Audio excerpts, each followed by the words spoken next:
মুসা আলাইহিস সালাম আল্লাহর একবার প্রশ্ন করলেন, ইয়া রাব আল্লিমনি দুআআন আদউ বিহি, আপনি আমার এমন একটা জিকির শিক্ষা দেন যে জিকির দিয়ে আমি শুধু আপনার জিকির করব, কেউ এই জিকির করতে পারবে না।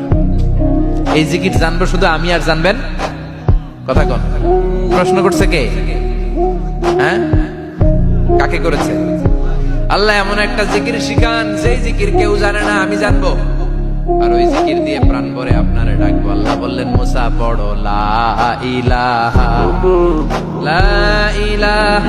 ইল্লাল্লাহ মুহাম্মাদুর রাসূলুল্লাহ।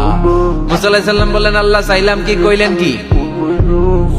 লা ইলাহা তো জাতীয় জিকির, এটা তো আন্তর্জাতিক জিকির, এটা জানে না এমন কেউ নাই, এমনকি হিন্দু ভাইরাও জানে। কথা কর আল্লাহ, আমি তো চাইছিলাম এক্সক্লুসিভ, আমার জন্য স্পেশাল, এর চেয়ে সুন্দর আর কেউ জানে